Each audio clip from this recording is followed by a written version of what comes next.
Selamat malam Bapak Ibu sidang jemaat kekasih Tuhan. Di malam hari ini kita akan bersama-sama mendengarkan firman Tuhan. Mari Bapak Ibu saudara-saudara, kita mempersiapkan hati dan pikiran kita, seluruh hidup kita. Kita curahkan semuanya dalam kerinduan kita kepada Tuhan. Olehnya mari kita berdoa. Semoga Tuhan menolong kita. Kita berdoa. Ya Allah, Bapa kekasih di dalam surga, Allah yang begitu sangat baik, Allah yang terus berfirman, setia mengingatkan kami, Allah yang selalu menuntun kami supaya hidup kami boleh berjalan dengan baik, Allah yang berkarunia menganugerahkan berkat-berkat dalam hidup kami untuk kami nikmati, Allah yang terus berkarya menyatakan kebaikan bagi hidup kami. Kesetiaan-Mu begitu sangat luar biasa, dan itu boleh kami nikmati sampai saat ini. Bahkan malam hari ini berharap Tuhan meneguhkan kami, bahkan ketika Tuhan berfirman, bersuara, dan kami siap mendengarkan semuanya itu. Layakkan kami, ampuni kami. Di dalam nama Tuhan Yesus kami berdoa. Amin. Mari Bapak Ibu saudara-saudara, kita mendengarkan firman Tuhan dari kitab Yesaya pasalnya yang ke-6 ayat 9 sampai dengan ayatnya yang ke-10. Yesaya 6 ayat 9 sampai dengan ayatnya yang ke-10. Demikian firman-Nya. Kemudian firman-Nya, pergilah dan katakanlah kepada bangsa ini, dengarlah sungguh-sungguh, tetapi mengerti jangan, lihatlah sungguh-sungguh, tetapi menanggap jangan. Buatlah hati bangsa ini keras, dan buatlah telinganya berat mendengar, dan buatlah matanya melekat tertutup, supaya jangan mereka melihat dengan matanya, dan mendengar dengan telinganya, dan mengerti dengan hatinya, lalu berbalik dan menjadi sembuh. Amin firman Tuhan. Bapak Ibu saudara-saudara, mari kita renungkan firman-Nya, mendengar suara Tuhan. Mendengar suara Tuhan. Bapak Ibu saudara-saudara, kira-kira bagaimana orang yang setia mendengarkan? Paling tidak dia tahu apa yang disampaikan. Dan kebanyakan orang yang suka mendengar dan setia mendengar, taat terhadap apa yang didengarnya. Dalam ungkapan bahasa Toraja ada ungkapan yang menarik kepada orang yang tidak setia mendengar. Tang maaperangi. Tang maaperangi mungkin secara letterlet adalah orang yang bebal tidak suka mendengar. Bapak Ibu saudara-saudara, berapa waktu yang lalu, tepatnya tanggal 11 Februari. Tanggal 11 Februari tahun 2000-an lebih kalau nggak salah. Saya lupa pasnya kapan. Seorang bintang tinju yang luar biasa, yang begitu sangat terkenal dengan gelar si leher beton, Mike Tyson, ketika dia akan bertanding dengan seorang yang bernama James Buster Douglas, dan pertandingan itu dilaksanakan di Jepang, tepatnya di Tokyo Dome. Inilah yang terjadi. Mike Tyson tang maaperani. Dia tidak mengindahkan, dia tidak mendengarkan lagi pelatihnya. Dia tidak mendengarkan lagi orang-orang yang selama ini terus menasihati, terus mengingatkan, yang selama ini setia membantu agar Mike Tyson tetap siap menghadapi setiap pertandingan. Dan buktinya dalam kesiapan yang matang, dalam kesungguhan mendengar, Mike Tyson selalu sukses memenangkan pertandingan. Tetapi di Tokyo Dome, ketika ia menghadapi petinju yang pada saat itu dianggap underdog, tak punya kans untuk menang, James Buster Douglas, apa yang terjadi? Mike Tyson ronde ke-10 harus terkapar dengan pukulan telak dan bertubi-tubi dari James Buster Douglas. Kelemahannya adalah tidak mendengar. Dalam ketidaksetiaan mendengar apa yang dia tuai, kekalahan. Ketika kita tidak mendengar, Bapak Ibu Saudara-saudara, ketika kita tidak dengar-dengaran, yang rugi kita sendiri. Sepertinya orang Israel seperti itu. Berulang-ulang Tuhan bersuara lewat nabi-nabinya, lewat hamba-hambanya, menyampaikan kebenaran, nasihat, petunjuk dari Tuhan sendiri. Tanda kasih sayang Tuhan kepada mereka. Karena Tuhan tidak ingin membiarkan umatnya menderita. Karena Tuhan tidak ingin melihat umatnya dihinakan, dilecehkan. Dia terus mengasihi umatnya, umat Israel, dengan banyak macam cara. Karena kasihnya, umat Tuhan sendiri selalu mengingatkan orang-orang Israel, bangsa Israel. Salah satunya oleh Yesaya. Bagaimana Tuhan mengingatkan lewat Nabi Yesaya. Tetapi kali ini Bapak Ibu Saudara-saudara, ada pesan Tuhan disampaikan oleh Tuhan sendiri kepada orang Israel lewat Nabi Yesaya.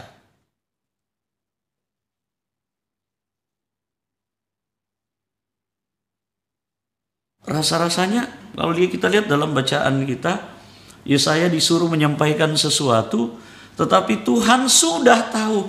Mereka tidak akan menganggap, mereka tidak akan menghargai apa yang disampaikan Yesaya, apa yang dimaksudkan oleh Tuhan. Mereka tidak akan mendengarkan sama sekali apa yang disampaikan itu kepada mereka. Padahal itu untuk kebaikan mereka, supaya mereka bertobat dan tidak meninggalkan Tuhan. Tetapi Tuhan tahu. Kalau kita lihat bacaan kita, seolah-olah Tuhan membiarkan begitu, supaya orang Israel berada dalam penindasan, supaya orang Israel berada di dalam penderitaan, supaya orang Israel, supaya umatnya hidup dalam tekanan. Dan kita tahu bagaimana orang Israel hidup dalam penderitaan karena bangsa lain. Karena kekuatan bangsa lain, superioritas bangsa lain. Tuhan seolah-olah membiarkan mereka dihukum. Penyebabnya apa? Sederhana. Tidak menganggap dan tidak mengindahkan Tuhan.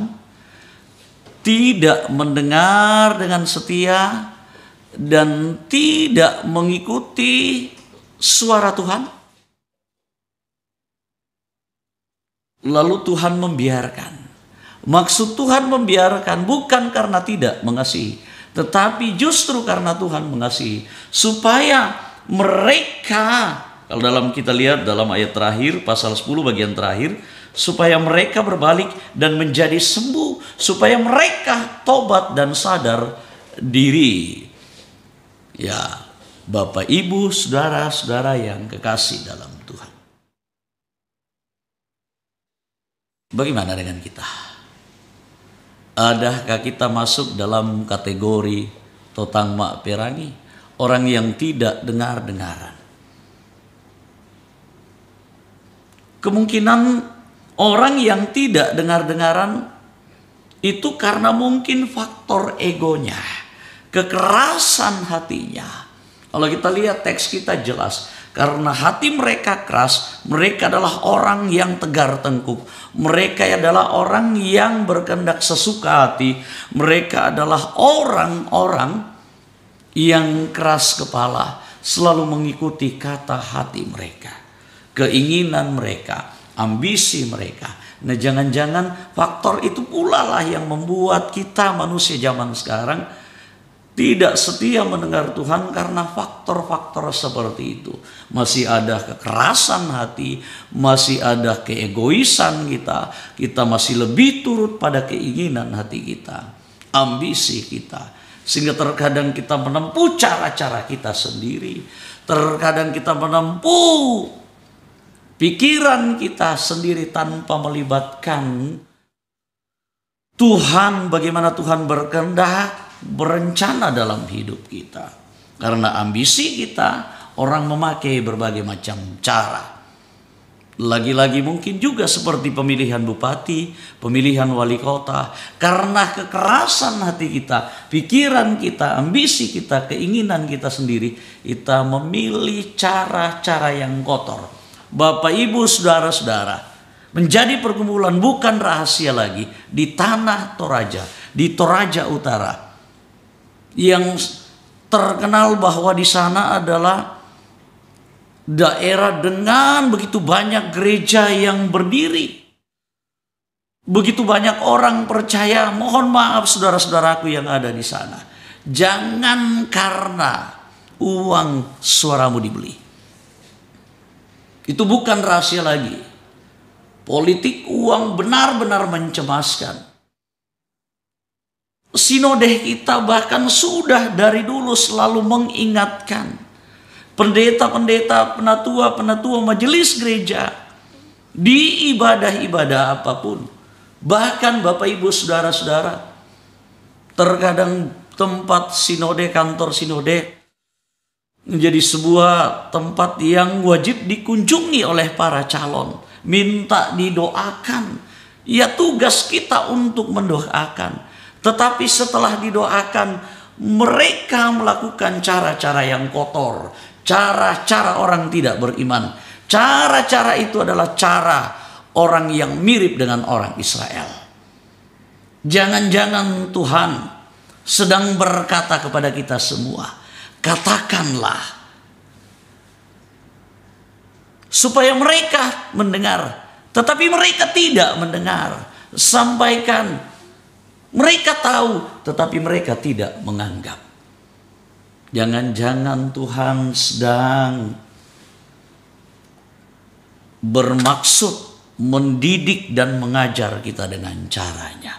Bapak, Ibu, saudara-saudara, jangan karena kekerasan hati kita, lalu kita pura-pura tidak mendengar dan tidak mengetahui maksud Tuhan.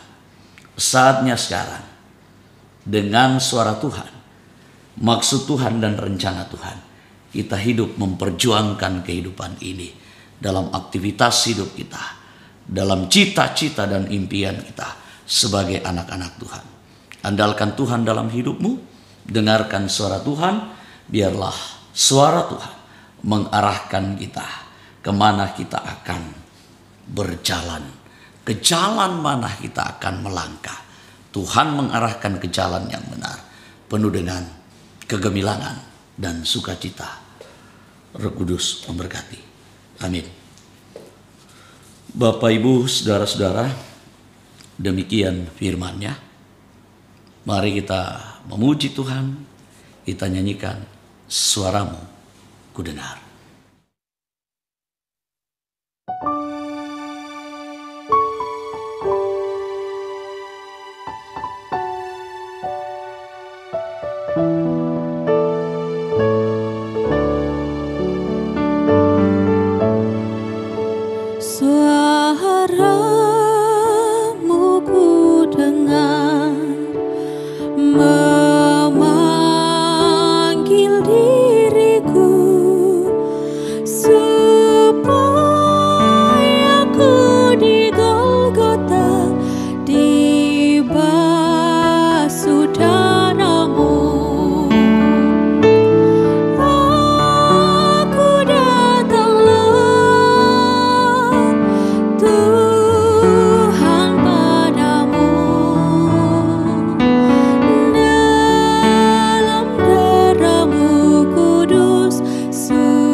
Puji syukur kepadanya, firman-Nya kita sudah dengarkan. Mari kita bersukacita, kita bersyukur, dan kita berdoa. Kita berdoa. Ya Bapa di surga, terima kasih anugerah-Mu, pimpinan-Mu dan suara-Mu yang Tuhan perkenankan kedengaran kepada kami sehingga kami menyambutnya dengan kerinduan kami, sungguhan kami mendengarkan firman-Mu. Baharuilah kami ketika hati kami masih keras, ketika pikiran kami masih dipenuhi dengan hal-hal yang tidak berkenan, ketika kebebalan masih melekat pada diri kami. Dengan firman-Mu kiranya kami dikuatkan dan kami mengalami perubahan menjadi anak-anak Tuhan yang sesungguhnya, menjadi berkat, membawa sukacita dan memuliakan Tuhan dalam segenap perjuangan kami, dalam aktivitas hidup kami, sehari-hari hidup kami. Tuhan tolong kami. Kami berdoa juga buat hidup kami seterusnya. Tuhan tolong jemaat-Mu, lindungi mereka yang bergumul. Tuhan kuatkan, yang sakit sembuhkan. Kami serahkan hidup kami, pemerintah bangsa dan negara kami. Tuhan yang berdaulat melindungi dan menolong kami. Pelayanan kami terimalah, berkati anak-anak-Mu. Di dalam nama Tuhan Yesus ampuni kami. Amin. Puji Tuhan, renungan malam boleh kita ikuti dan firman-Nya sudah kita renungkan bersama. Biarlah menjadi kekuatan dan pelita bagi kaki kita, terang bagi jalan kita untuk menjalani hidup ini sesuai dengan rencana-rencana Tuhan. Terima kasih, Tuhan memberkati. Sampai jumpa kembali. Selamat malam, shalom, dan sampai bertemu di lain waktu dan kesempatan.